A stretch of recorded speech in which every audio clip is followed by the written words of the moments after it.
Hello everyone and I hope आप सब बढ़िया होंगे। तो आज हम बहुत ही इंपॉर्टेंट टॉपिक पे डिस्कस करेंगे। क्या कोचिंग लेनी चाहिए कि नहीं लेनी चाहिए? Is it compulsory to take coaching for UPSC exam? अब देखो, इसका मैं एक लाइन में आंसर दूंगा। क्या कोचिंग कंपलसरी है? क्या कोचिंग लेना ज़रूरी है? क्या कोचिंग के बिना एग्ज़ाम नहीं निकल सकता? तो एकदम गलत है कि भाई कोचिंग कंपलसरी तो नहीं है। बिना कोचिंग के एग्ज़ाम निकल सकता है, ठीक है। और कोचिंग लेने के बाद भी कोई गारंटी नहीं है कि आपका सिलेक्शन होगा। ये आपको पता होना चाहिए। दिस इज़ अ रियलिटी, ठीक है, सबको पता है ये। जिनको नहीं पता उनको मैं बता देता हूँ। अब दूसरी बात ये आती है कि यार देखो, सबसे बड़ा प्रॉब्लम जो बिगनर्स हैं वो फेस करते हैं। होता क्या है कि अभी जस्ट एक जो बिगनर है, जस्ट अभी जिसने ग्रेजुएशन की है, या फिर जस्ट जिसने सोचा है कि यार चलो यूपीएससी की तैयारी करते हैं। अब जिनको ज़्यादा आइडिया होता नहीं है तो वो क्या करते हैं, अब जाहिर सी बात है वो वेरियस प्लेटफॉर्म्स पे जाएंगे, सर्च करेंगे। समझ में नहीं आएगा क्योंकि रैंडमली आप किसी को भी फॉलो कर रहे हो। अब कोई कुछ बोल रहा है, कोई कुछ बोल रहा है। अब 10 टॉपर को उठा के देख लो एंड 10 के 10 टॉपर की जो एडवाइस है वो बहुत डिफर करेगी। और गलत एडवाइस नहीं होती, सबकी एडवाइस सही है, लेकिन भाई हर टॉपर की अपने हिसाब से एडवाइस होती है। लेकिन वो जो जनरल एडवाइस होती है वो कई बार बिगनर्स ग्रेस्प नहीं कर पाते हैं। अब ऐसे में क्या करते हैं बिगनर्स, वो सीधे कोचिंग की तरफ भागते हैं कि भाई ऐसा करते हैं कोचिंग ज्वाइन कर लेते हैं, उससे काम आसान हो जाएगा। बट काम आसान नहीं होगा, क्योंकि कोचिंग में भाई आप आओगे और कोचिंग में ये एक्सपेक्ट किया जाता है। देखो रियलिटी क्या है, कोचिंग में ये एक्सपेक्ट किया जाता है कि भाई आपको एग्जाम के बारे में पता होगा। अगर आप आईएएस बनना चाहते हो तो आपको पता होगा कि भाई आईएएस कौन होता है, और आईएएस का जो हमारा एग्जाम पैटर्न है ये सब पता होगा। कोचिंग में आपको ऐसा कोई नहीं बताएगा कि ये एग्जाम पैटर्न होता है, ठीक है, ये एनसीईआरटी पढ़नी है, ये नहीं पढ़नी है। वहाँ पे वो एक्सपेक्ट करते हैं कि आप एक मैच्योर पर्सन हो who has already made up his और her mind to become an officer. तो आप हैं एकदम कंप्लीट बिगनर। अब आप जाएंगे कोचिंग पे, वहाँ पे चीज़ें एकदम स्पाइक कर जाएंगी, यानी कि अभी आपका बेसिक्स कुछ नहीं है, आपको कुछ आइडिया नहीं एग्जाम के बारे में। अक्सर ऐसे होता है कि 90% एस्पिरेंट्स इसलिए कोप अप नहीं कर पाते हैं। तो मेरी एडवाइस ये रहती है कि यार बिगिनिंग में don't just go for coaching.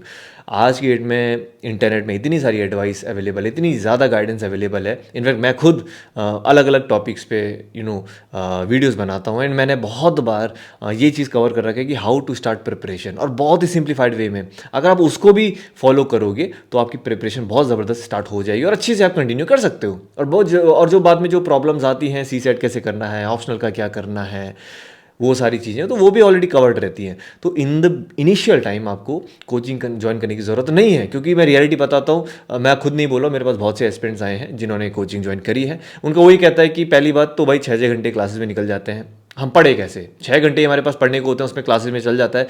And the thing is कि क्लासेस अगर आप चाहे 6 घंटे ज्वाइन करो या फिर 9 घंटे क्लासेस लो, अगर आप सेल्फ स्टडी को टाइम नहीं दे रहे हो, इट इज़ यूजलेस।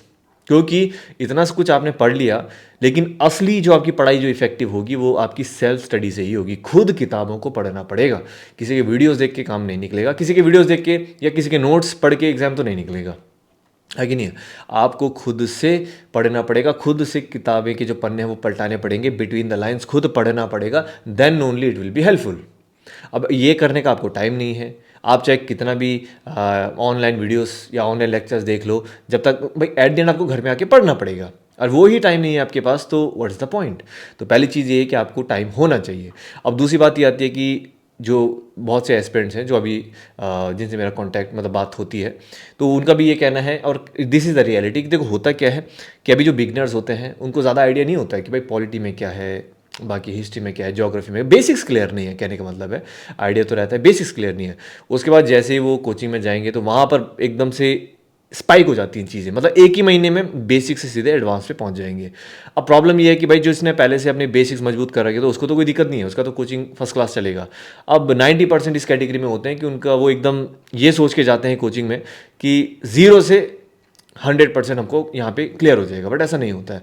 कुछ चीज़ें होती हैं जो आपको पता होनी चाहिए पहले से, ठीक है। कोचिंग वाला एक्सपेक्ट करते हैं कि यार आपको पता होना चाहिए, आप एक मैच्योर पर्सन हो, आपने डिसीजन लिया जब इतना बड़ा, बट वो चीज़ आप नहीं करके जाते हो तो प्रॉब्लम क्रिएट होती है। तो कहने का मतलब ये है, beginners must refrain from joining any coaching for now. बाद में आपकी चॉइस है। अब देखो, बाद में आपकी चॉइस है, अगर आपकी बेसिक्स क्लियर हो गई, आपकी चॉइस है कि जाए कि नहीं जाए, दैट्स योर चॉइस। मैं इसमें कभी कुछ कमेंट नहीं करना चाहूँगा। बस मैं इतना बोलूँगा कि किस चीज़ के लिए ज़रूरत है, किस चीज़ के लिए ज़रूरत नहीं है। देखो, सबसे पहले होता है कि सी सेट।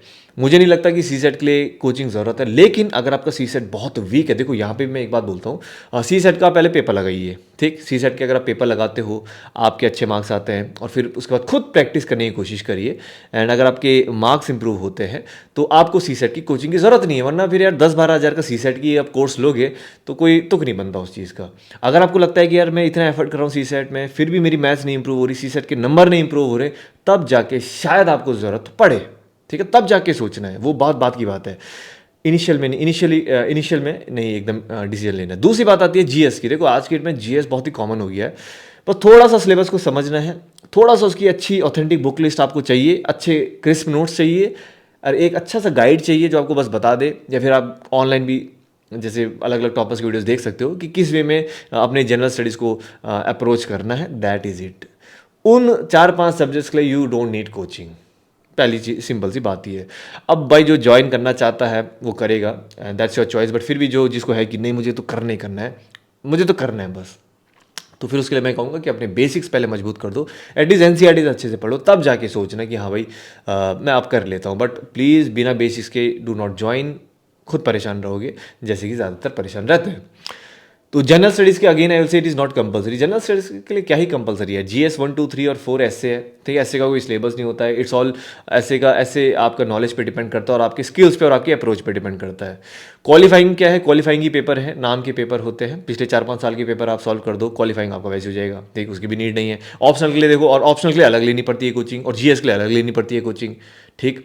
ऑप्शनल इज समथिंग जिसके बारे में अभी डिस्कस करूंगा। और जीएस के लिए सिर्फ 4 पेपर के लिए कोचिंग लेना, वो भी 50,000 से 1 lakh 1.5 lakh, I don't think so, बिल्कुल आपको नीड है। बट फिर भी इट्स योर पर्सनल चॉइस, ठीक है। अगर आपको गाइडेंस नहीं है, अगर आपको लगता है यार कि मैंने बहुत सर्च कर लिया, कुछ समझ में नहीं आ रहा, तब जाके सोच सकते हो, you can think about it कि भाई मार्केट में कौन से अवेलेबल अच्छे ऑप्शंस हैं जो आपकी जो रिक्वायरमेंट है उसको फुलफिल करते हैं, then you can go for it. Otherwise compulsory नहीं है। देखो एज अ बिग ब्रदर मैं आपको बता रहा हूँ कि कंपलसरी नहीं है, ठीक है। मैं खुद का अपना यूपीएससी का बैच चलाता हूँ, और मैं कभी भी बहुत से एस्पिरेंट्स आज की डेट में भी मेरे से बोलते हैं कि हमें एडमिशन लेना है, अपने बैच में एंट्री करा दो। बट देखो मैं वही कहता हूँ कि जब खुद से, मैं हमेशा हर एस्पिरेंट को ये बोलता हूँ कि अगर आप खुद से प्रिपरेशन कर सकते हो तो ठीक है, बाकी अगर आपको ऐसा है कि नहीं करना ही करना है, वो अलग बात होती है। तो अभी आप देख लो कि मेरा जो 23 का बैच चलता है, मैंने बीच में स्टार्ट किया था और 2 महीने में मैंने कंप्लीट कर दिया था, बंद कर दिया था। उसके बाद मैंने कभी भी बैच के बारे में जिक्र नहीं किया। ऑब्वियसली अगला जो 24 का आएगा वहाँ पे अलग बात है। बट कहने का मतलब ये कि यार देखो, मैं ये कहता हूँ कि जो चीज़ खुद से हो सकती है ना, उसके लिए unnecessary why to join anything, right. अब दूसरी बात आती है ऑप्शनल। ऑप्शनल इज समथिंग जहाँ मैं बोलता हूँ कि भाई अगर थोड़ा सा भी डाउट आता है, थोड़ा सा भी शंका आती है, ऑप्शनल के लिए यू शुड टेक कोचिंग, ठीक है। मैं खुद ही बोल रहा हूँ, ऑप्शनल एक ऐसी चीज़ होती है कि यार देखो ऑप्शनल का क्या है ना कि लिमिटेड गाइडेंस है आपके पास, मतलब लिमिटेड कोई पर्टिकुलर ऑप्शनल है आपका, उसके टॉपर्स लिमिटेड हैं और उन टॉपर्स की अलग अलग एडवाइस है। ऐसा कोई फिक्स स्टैंडर्ड बुक्स नहीं है। जो स्टैंडर्ड बुक्स हैं तो उसमें बहुत कंटेंट मिस हो सकता है, किसी टीचर के नोट्स हैं या तो फिर अवेलेबल हैं तो वो बहुत ही आउटडेटेड होंगे, तो यहाँ पे बहुत ही कन्फ्यूजन क्रिएट हो जाती है। तो ऑप्शनल के लिए मैं कहता हूँ अगर खुद से प्रिपरेशन कर सकते हो वेरी गुड, ट्राई कर सकते हो एक बार कि खुद से सॉल्व हो रहा है, प्रिपेयर हो रहा है। अगर नहीं हो रहा, आपने ऑप्शनल फाइनलाइज कर दिया, फिर आपको लगता है कि यार खुद से प्रिपेयर नहीं हो रहा and it is creating problems, time consume हो रहा है, थोड़ा सा चैलेंज फेस हो रहा है, और मेरी जो बाकी जो जनरल स्टडीज़ यानी जो बाकी प्रिपरेशन है वो भी थोड़ी सी कॉम्प्रोमाइज़ हो रही है, I would say you can take coaching.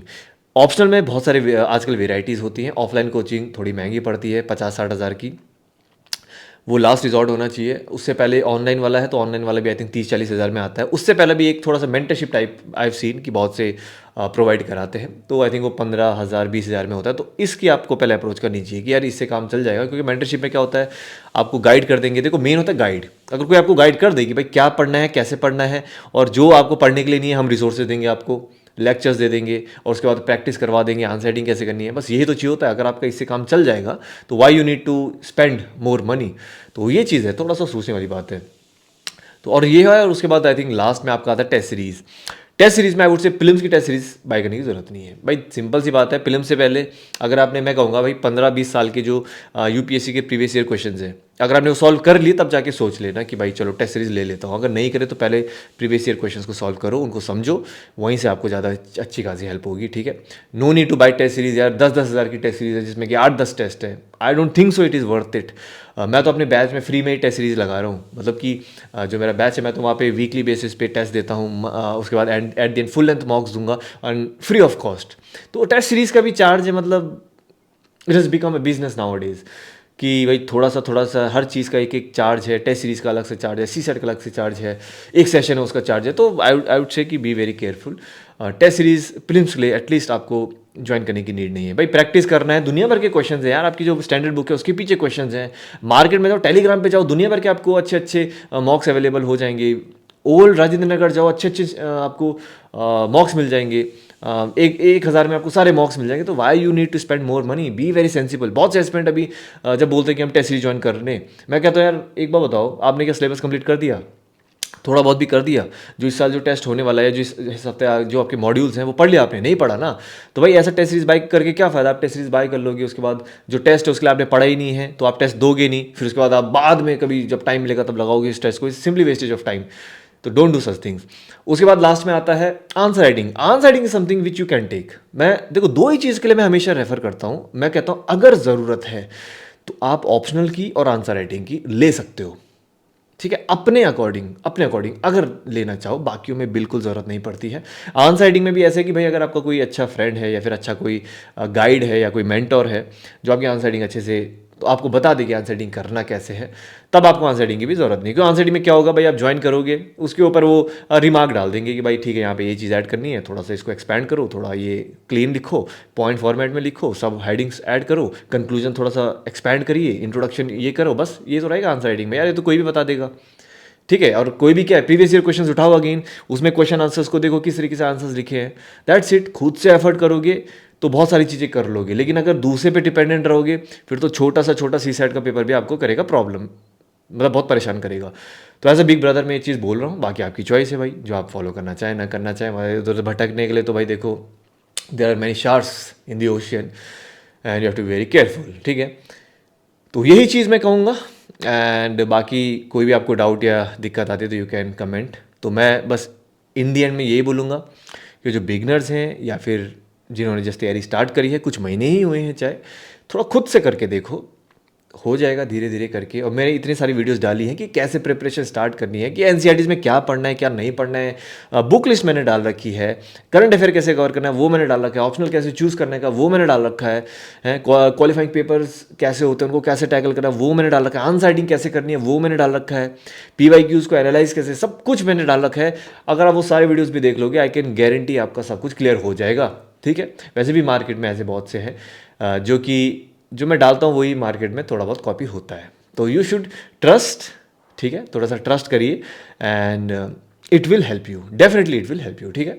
तो इतने रखूँगा वीडियो, ज़्यादा लंबा नहीं रखूँगा। सो टेंशन फ्री रहो यार, देखो ठीक है, because I am here and जैसे जैसे आगे ज़रूरत पड़ेगी तो मैं ऐसे ऐसे वीडियोज़ लाऊंगा कि जो कोचिंग अफोर्ड नहीं कर सकता, जो कुछ नहीं खरीद सकता, उसके लिए जो भी मैं वीडियोस बनाऊंगा it will be very very helpful.